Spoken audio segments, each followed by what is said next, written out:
मंगेश साबळे 28 वर्षाचा तरुण खासदार होणार का?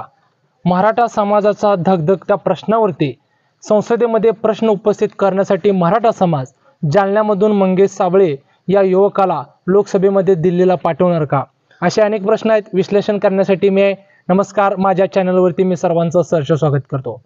मित्रांनो, मराठा आरक्षणाचा प्रश्न गेल्या 70 वर्षापासून प्रलंबित असलेला प्रश्न आहे. 1990ला त्या ठिकाणी ओबीसींचा खऱ्या अर्थानं मंडळ आलं आणि त्या मंडळामध्ये अनेक जातींचा प्रवाह समावेश करण्यात आला, परंतु त्या ठिकाणी सुद्धा मराठा समाजाचं आरक्षणातून नाव वगळण्यात आलं. परंतु त्यानंतर सुद्धा गेली 20-25 वर्ष 30 वर्ष झाली मराठा समाजाचा हा मुद्दा सतत आंदोलनाच्या माध्यमातून, मेळाव्याच्या माध्यमातून सतत तो मुद्दा धगधगला जात होता. परंतु त्या धगधगत्या आगीला खऱ्या अर्थानं संघर्षाची भूमिका खऱ्या अर्थानं गेल्या काही काळापासून मिळायला लागली. कोपर्डीपासून खऱ्या अर्थानं आंदोलन पेट घेऊ लागलं आणि त्या आंदोलनाचा सर्वोच्च टोक, सर्वोच्च परिमाण म्हणजे मनोज जरांगे पाटलांचं आंदोलन. त्या आंदोलनामधून अनेक व्यक्तिमत्व महाराष्ट्राच्या राजकारणामध्ये मराठा आरक्षणातून चेहरे दिसू लागले. त्यामध्ये एक प्रामुख्याने जालन्यातील एक चेहरा सतत सोशल मीडियावरती दिसू लागला, तो म्हणजे मंगेश साबळे. 28 वर्षाचा तरुण.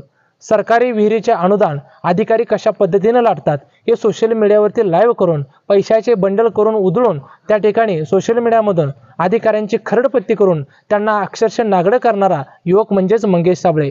जालना जिल्ह्यामधील एक युवक, एक सर्वसाधारण घरातून पुढे येऊन राजकारणाची आवड असल्यामुळं अगदी जालन्यामधील एका गावातून सरपंच पदापर्यंतचा प्रवास मंगेश साबळे यांचा होता.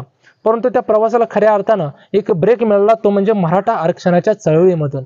मराठा आरक्षणाच्या चळवळीमध्ये हायकोर्टचे वकील गुणरत्न सदावर्ते हे सतत मराठा आरक्षणाच्या विरोधात किंवा जरांगे पाटलांच्या विरोधामध्ये गरळ ओकत होते. सतत मराठा समाजाला हिणवत होते, मराठा समाजाला निगेटिव्ह करण्याचा प्रयत्न करत होते.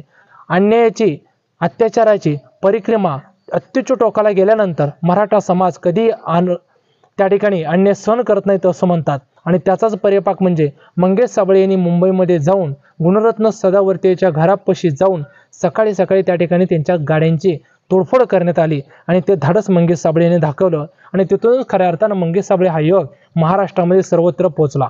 28 वर्षाचा असलेला हा तरुण सद्यस्थितीला लोकसभेमध्ये अपक्ष खासदारकीचा अर्ज भरायला जातोय.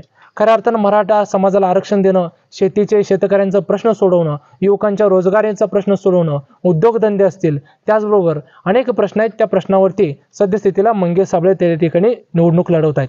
खरं तर लोकशाहीमध्ये जनता हीच खऱ्या अर्थानं राजा असते आणि जनतेच्या पोटीच खऱ्या अर्थानं नवीन राजा निर्माण होत असतो असं म्हणतात.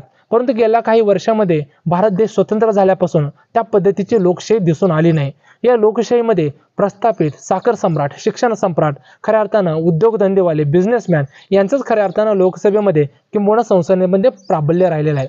त्या ठिकाणी अर्थसत्ता आणि त्याचबरोबर वेगवेगळ्या पद्धतीच्या सत्ता, सत्तेतून पैसा आणि पैशातून सत्ता असं समीकरण गेल्या 55 ते 60 वर्षामध्ये देशामध्ये राहिलं.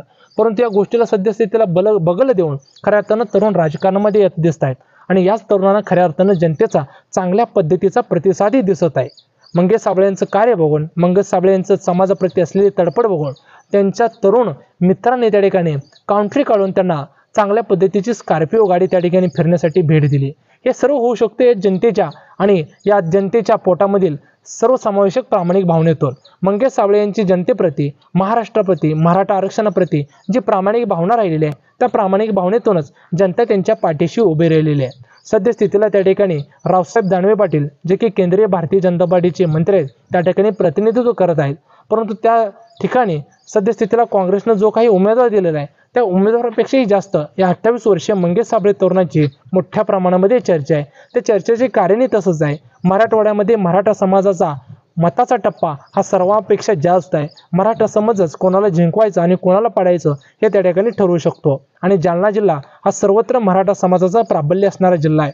त्या ठिकाणची निवडणूक ही तरुणांनी खऱ्या अर्थानं त्या ठिकाणी हातामध्ये घेतलेली आहे. या निवडणुकीचा खऱ्या अर्थानं मतामध्ये जर का इम्प्लिमेंटेशन झालं, मतामध्ये जर का ह्या प्रत्येक मराठा समाजाच्या भावनेची अंमलबजावणी झाली तर नक्कीच 28 वर्षीय तरुण, एक सर्वसामान्य शेतकरी घरातील तरुण लोकसभेमध्ये जाऊन एक वेगळ्या पद्धतीचा इतिहास घडू शकतो. एवढंच नक्की. तुर्तास धन्यवाद.